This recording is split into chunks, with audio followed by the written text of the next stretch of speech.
Welcome to Poona's kitchen. வாங்க இன்னைக்கு ஒரு ஃபுல் மீல்ஸ் பண்ண போறோம். ஃபுல்லா மைக்ரோவேவ் யூஸ் பண்ணியே பண்ண போறோம். அதுக்கு தேவையான பொருள்லாம் இங்கே எடுத்து வச்சிருக்கேன். அது என்னன்னு முதல்ல பார்ப்போம்.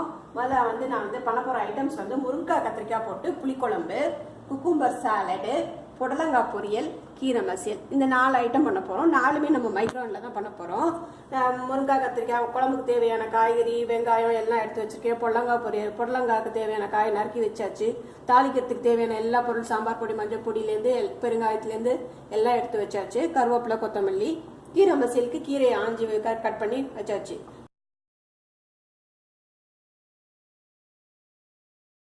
ஃபர்ஸ்ட் இப்போ கீரை மசியல்லேருந்து ஸ்டார்ட் பண்ணிடுறேன் நான். ஏன்னா ஃபர்ஸ்ட் அது சூடு ஆறணும்ல, வேக வந்ததுக்கு அப்புறம் சூடு ஆறி அப்புறம் தான் அரைக்கணும். அதனால ஃபர்ஸ்ட் கீரை மசியல் பண்ணிடலாம். கீரையை இந்த மாதிரி நல்லா ஆஞ்சிட்டு கட் பண்ணிட்டு எடுத்து வச்சுக்கணும். அது தண்ணிலாம் கூட எதுவும் ஊற்ற வேண்டாம். அதில் இருக்க ஈரப்பதமே போதும். அதில் ஒரு அரைக்கட்டு கீரை எடுத்திருக்கேன். அரைக்கட்டு கீரைக்கு ஒரு 4-5 பல் பூண்டு போட்டு ஃபர்ஸ்ட் மைக்ரோ ஹைல 3 நிமிஷம் நான் வைக்கிறேன். இதை இந்த ரெசிபி நான் தனியாகவும் போட்டிருக்கேன், கீரை மசியல்னு. நீங்கள் அதுலேயும் பார்த்துக்கலாம்.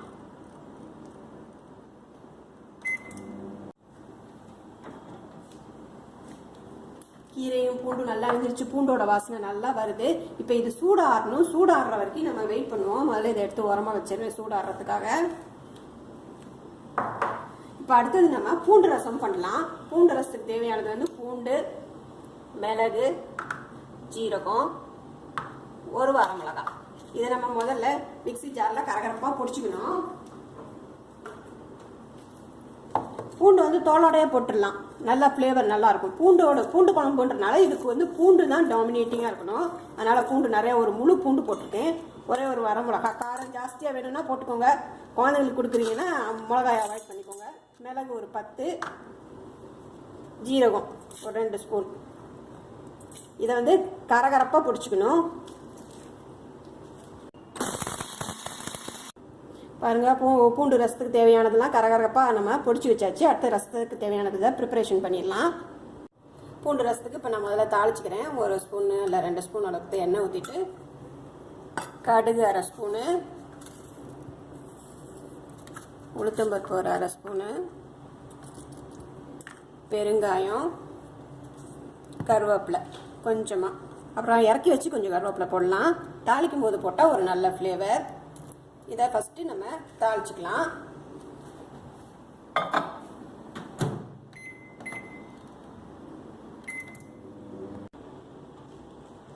ஃபர்ஸ்ட் தாளிச்சாச்சு. அடுத்தது புளி தண்ணியை ஊற்றிடுறேன். மஞ்சள்தூள், உப்பு இதெல்லாம் சேர்த்துடணும். ரசப்பழத்துக்கு தேவையானது. பூண்டு ரசமும் நான் தனியாக அப்லோட் பண்ணியிருக்கேன். ரசம் வெரைட்டிஸ் பிளேலிஸ்டில் ரசம் வெரைட்டிஸ்குள்ளே போய் பார்த்தீங்கன்னா பூண்டு ரசமும் இருக்குது தனியாக. இது 4 ஐட்டமுமே நான் தனியாகவே எல்லாத்துக்குமே அப்லோட் பண்ணியிருக்கேன். நீங்கள் தனியாக தெளிவாக பார்க்கணுன்னா தனியாக பார்த்துக்கலாம். இந்த அரைச்சதை இதில் சேர்த்துடுறேன். நல்லா பூண்டோட வாசனை அடிக்குது.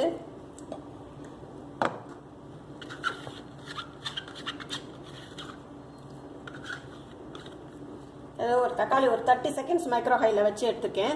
தக்காளி வேண்டாம்னா அவாய்ட் பண்ணிக்கலாம். பூண்டோட டாமினேஷன் தான் நல்லா உங்களுக்கு தெரியணும் அப்படின்னு நினச்சிங்கன்னா தக்காளி அவாய்ட் பண்ணிக்கலாம். பூண்டு மட்டுமே போட்டுக்கலாம். இந்த ரசத்துக்கு தக்காளி போடணும்னு அவசியம் இல்லை. உங்களுக்கு தக்காளி ஃப்ளேவர் பிடிக்கும்னா நீங்கள் போட்டுக்கோங்க. இப்போ எல்லாம் மஞ்சள் பொடி, ரசப்பொடி எல்லாம் சேர்த்தாச்சு. இப்போ ஒரு 3 நிமிஷம் இதை கொதிக்க விடலாம்.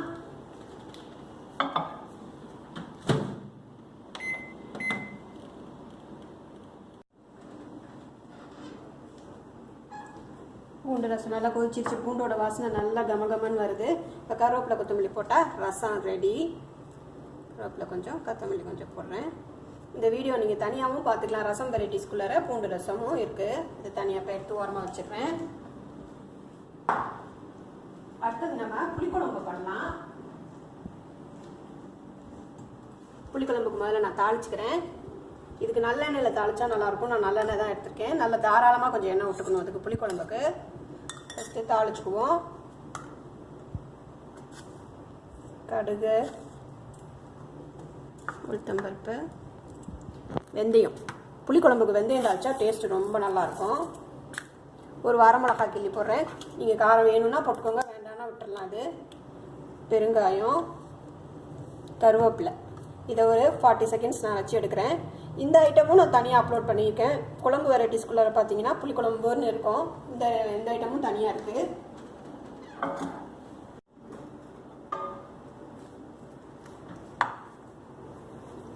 தாளிக்க வேண்டியதெல்லாம் தாளிச்சாச்சு. அப்புறம் சின்ன வெங்காயம் போட்டால் நல்லாயிருக்கும் எல்லா குழம்பு வெரைட்டிஸ்க்கும். அதனால் நான் சின்ன வெங்காயம் நறுக்கிட்டேன். இது தாளிப்பு வடகம். இது ரெடிமேடாக கடையில் கிடைக்குது. இது இல்லைன்னா கூட பரவாயில்ல, இது இருந்தால் போட்டுக்கலாம். ஒரு ஸ்பூன் அளவுக்கு இதை போட்டு இப்போ மறுபடியும் 1 நிமிஷம் நான் மைக்ரோ ஹையில் வைக்கிறேன்.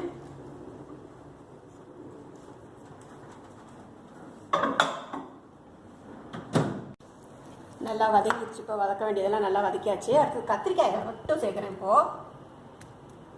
முருங்காய் சேர்க்க வேண்டியதில்லை. முருங்காய் வதக்கணும்னு அவசியம் இல்லை. கத்திரிக்காய் இருந்தால் கத்திரிக்காய் நீங்கள் வெறும் கத்திரிக்காயும் போட்டுக்கலாம், வெறும் முருங்காய் போட்டுக்கலாம், இல்லை பரங்கிக்காய் போட்டுக்கலாம், இல்லை வெண்டைக்காய் போட்டுக்கலாம். 4-5 காய்கறி தான் இதுக்கு செட் ஆகும் புளிக்குழம்புக்கு. இப்போ இதை 1 நிமிஷம் தனியாக வதக்குறேன் நான்.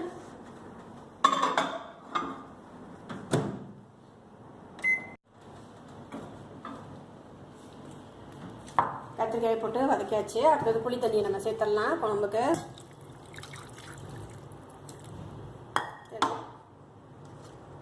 மஞ்சள் பொடி, எல்லா பொடி வகையும் இப்போ சேர்த்துடலாம்.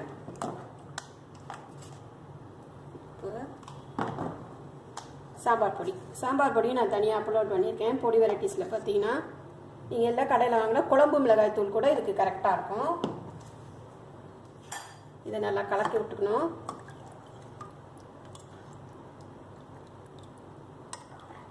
இப்போ முருங்காய் இதோட சேர்த்துடுறேன் நான். இப்போ முருங்காய் கத்திரிக்காய் வேகணும், பொடி வகையெல்லாம் பச்சை வாசனை போக கொதிக்கணும். அதனால் ஒரு 3 நிமிஷம் இல்லை 4 நிமிஷம் வரைக்கும் நம்ம இப்போ மைக்ரோ ஹையில் வைக்கலாம். முருங்காய் இதில் சேர்த்துடுறேன். இதை ஒரு 4 நிமிஷம் வரைக்கும் நான் வைக்கிறேன்.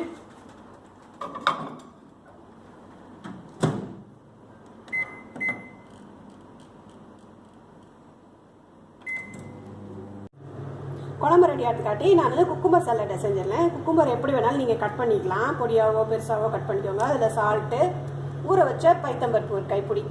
இந்த ஐட்டமும் நான் தனியாக அப்லோட் பண்ணியிருக்கேன். நீங்கள் சம்மர் ரெசிபிக்குள்ளே பார்த்தீங்கன்னா குக்கும்பர் சாலடுன்னு இருக்கும். அது ஒரு ஊற வச்ச பைத்தம்பருப்பு ஒரு கைப்பிடி, கொஞ்சமாக கொத்தமல்லி தழை, கொஞ்சோண்டு தேங்காய். இதை நல்லா கிளறிடுடும். அவ்வளோதான், ரொம்ப சிம்பிளான ஐட்டம். உங்களுக்கு காரம் வேணும்னு நினச்சிங்கன்னா பெப்பர் போட்டுக்கலாம். நான் அப்படியே தான் வைக்க போகிறேன். நீங்கள் காரம் வேணும்னா பெப்பர் போட்டுக்கோங்க. இதை கிளறிட்டோம்னா அவ்வளோதான், குக்கும்பர் சாலடும் ரெடி. இது ரெடி ஆயிடுச்சு. இப்போ இதையும் நம்ம ஓரமாக எடுத்து வச்சிடலாம்.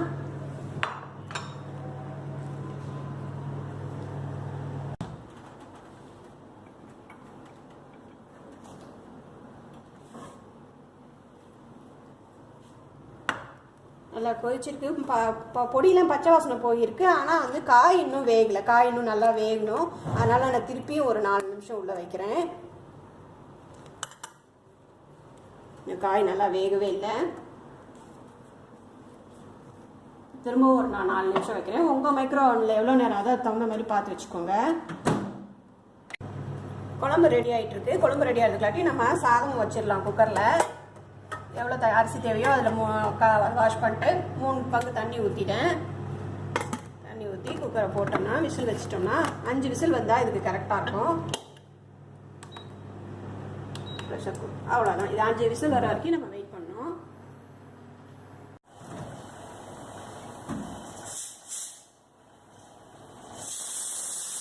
குழம்பு ரெடி ஆயிடுச்சு. இப்போ நம்ம அரிசி மாவு 1 ஸ்பூன் கரைச்சி விட்டுட்டு குழம்பு 1 நிமிஷம் கொதிக்க விடணும். இது எதுக்காகனா குழம்பு திக்காக இருக்கும். அப்போ தான் அதுக்காக தான் இதை பண்ணுறது. குக்கர் கூட விசில் வந்துச்சு. குக்கரையும் நம்ம ஆஃப் பண்ணிடலாம். இது இப்போ 1 நிமிஷம் இல்லை 2 நிமிஷம் வச்சா போதும்.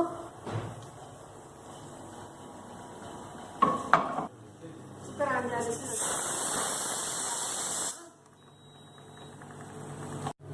கீரை ஆறிடுச்சு. கீரையும் நம்ம அரைச்சிடலாம். தண்ணி வேக வச்சுட்டு தண்ணி வேஸ்ட் ஆகாமல் கம்மியாக தண்ணி ஊற்றாமல் இருந்தீங்கன்னா இந்த மாதிரி தண்ணி வேஸ்ட் ஆகாமல் இருக்கும். உப்பு நம்ம இது வரைக்கும் போடல. உப்பு இந்த டைமில் தான் போடணும், முன்னாடியே போடக்கூடாது. இந்த ஐட்டமும் நான் தனியாக அப்லோட் பண்ணியிருக்கேன். இதை அரைச்சிடலாம்.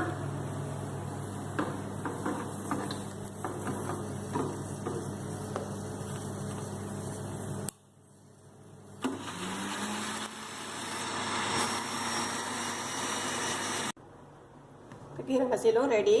இதை பவுலுக்கு ட்ரான்ஸ்ஃபர் பண்ணிடுறேன். இது சூடான சாத்தில் நெய் விட்டு இதை பசங்க சாப்பிடணும். இது சின்ன 6 மாத குழந்தை கூட நீங்கள் ஊட்டி விடலாம். இப்போ தான் சாலிட் ஃபுட் சாப்பிட ஆரம்பிச்சிருக்குன்னா.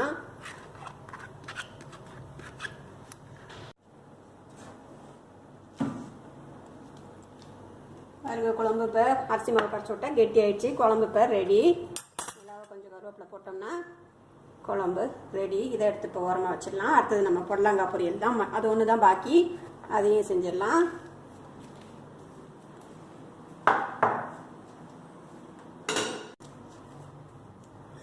புடலங்காய் பொரியல் செஞ்சிடலாம். ஃபஸ்ட்டு தாளிச்சிக்கிறேன். நான் கடுகு உளுத்தம் பருப்பு, ஒரு வரமிளகாய் போட்டுக்கிறேன்.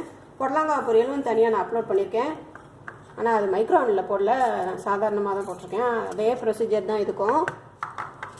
ஒரே ஒரு வரமிளகாய் போடுறேன். இதை 30 செகண்ட்ஸ் வைக்கிறேன்.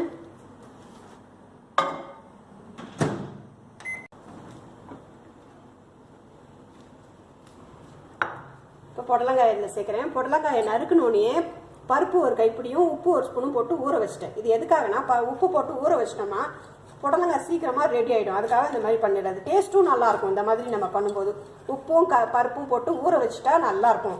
வேகத்தும் சீக்கிரம் வெந்துடும், டேஸ்ட்டும் நல்லாயிருக்கும். இப்போ இதை ஒரு 3 நிமிஷம் நம்ம மைக்ரோ ஹையில் வைக்கலாம். இது வேகணும் புடலங்காய்.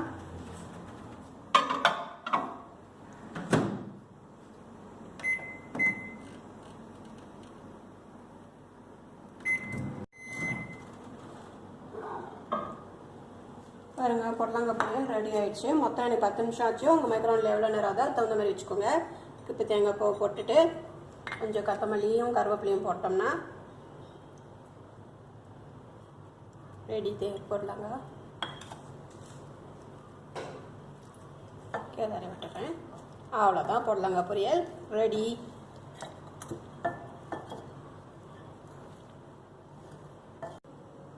பாருங்கள், ஃபுல் மீல்ஸும் மைக்ரோவன்லேயே செஞ்சாச்சு. சாதம் மட்டும்தான் இண்டக்ஷனில் வச்சோம். இது எல்லாமே 5 ஐட்டமும் நம்ம மைக்ரோவன்லேயே செஞ்சோம். இது முருங்காய், கத்திரிக்காய், புளிக்குழம்பு, புடலங்காய் பொரியல், கீரை மசியல், குக்கும்பர் சாலடு, பூண்டு ரசம். இது எல்லாமே இப்போ ஃபுல்லாக நம்ம கேஸ் ஸ்டவ்வே இல்லாமல் சமைச்சு முடிச்சிருக்கோம். நீங்களும் இதே மாதிரி செஞ்சு பார்த்துட்டு எனக்கு ஃபீட்பேக் கொடுங்க. என் சேனலை சப்ஸ்கிரைப் பண்ணுங்கள். தேங்க்யூ.